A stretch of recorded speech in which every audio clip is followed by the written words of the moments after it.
Chapter 18. Looking Back. It was the end of November, more than a month after our return from Baskerville Hall. Holmes and I were sitting on either side of a bright fire in our sitting-room in Baker Street. Since our return, Holmes had been working hard on 2 other cases, and he had been too busy to discuss the Baskerville case. But now the other cases were finished, and he had been successful in both of them. I decided it was a good time to ask him the final questions about Stapleton and the Hound. "The picture showed us that Stapleton was indeed a Baskerville," Holmes began. "He was the son of Roger Baskerville, who was Sir Charles's younger brother. Roger was a criminal who escaped from prison and ran away to South America. Everyone thought he had died unmarried, but that was not true. He had one son, also called Roger, whom we knew as Stapleton. Stapleton married a beautiful South American and came to England, where he started a school in the north. He discovered that he would inherit the Baskerville lands and fortune if Sir Charles and Sir Henry both died. That is why he moved to Devonshire when the school closed. When he met Sir Charles, he heard the story of the hellhound. He also learned that Sir Charles believed these supernatural stories and that he had a weak heart. Stapleton had the idea of buying a huge hound and of using the phosphorus to make it shine like the hound in the story. I have found the place where he bought the animal. He took it by train to Devonshire and walked many miles over the moors with it so that it would not be seen near Baskerville Hall. He needed to get Sir Charles out of the hall at night. This would be easy to do if his wife made Sir Charles fall in love with her, but although he beat her, she refused to help him with his evil plan.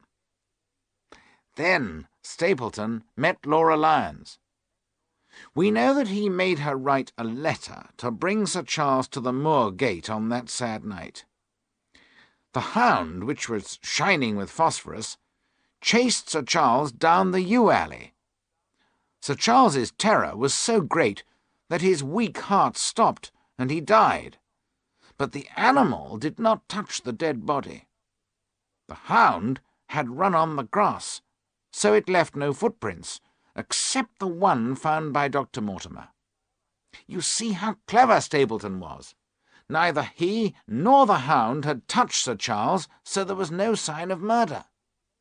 The only 2 people who might suspect him, his wife and Mrs. Lyons, could not be certain about what he had done. Anyway, neither of them would inform the police about him. Next, Stapleton learned that Sir Henry had reached England, so he went to London. He hoped to murder Sir Henry there. He took his wife with him, but he wasn't sure that she would keep his secret, so he did not tell her the truth. He locked her up in their hotel. She knew that he had some evil plan, but she was too frightened to give Sir Henry a clear warning. Instead, she sent him the letter made of words cut from a newspaper. Meanwhile, Stapleton was wearing a false beard and following Sir Henry. He needed something to give the hound Sir Henry's scent, so he paid a maid at Sir Henry's hotel to steal one of his shoes. The first one was a new one, and didn't have Sir Henry's scent on it. It was no use for the hound, so he put it back, and another, older shoe was stolen. When the shoes were changed, I knew that the hound must be a natural and not a supernatural creature. Next, there was the letter made of words cut from a newspaper. When I looked at it, I held it close to my eyes. I noticed a smell of perfume, so I guessed that a woman had sent the letter. By the time I went to Devonshire, I knew that there was a real hound, and I knew we were looking for a man and a woman. I guessed that the Stapletons were the pair. I had to watch Stapleton, but I had to hide myself. As I have explained, I could not tell you what I was doing. I stayed in Newtown and used the hut on the moor only when necessary. Your letters were sent to me immediately from Baker Street and were very helpful. When you told me that Stapleton had owned a school in the north of England, I checked on him and where he had come from. I discovered he had come from South America, and then everything became clear.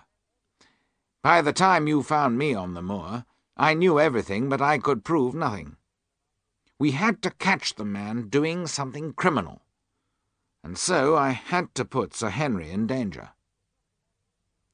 Dr. Mortimer tells me that Sir Henry will be completely better after some rest. As you know, the two of them have become good friends, and are going on a long holiday together. Sir Henry will take some time to forget Miss Stapleton. He loved her deeply, and it hurt him badly when he learned the truth about her. She was very frightened of her cruel husband, but she suspected that he was responsible for Sir Charles's death. She knew about the hound, and when Selden died she guessed that the hound had killed him. She knew her husband had the hound at their house on the night Sir Henry came to dinner. They argued about the hound that evening, and as they argued, Stapleton told her about Mrs. Lyons. Any love she had for her husband disappeared at that moment. He knew that she wanted to help Sir Henry, so he beat her and tied her up. He probably hoped that when he inherited the Baskerville lands, she would love him again.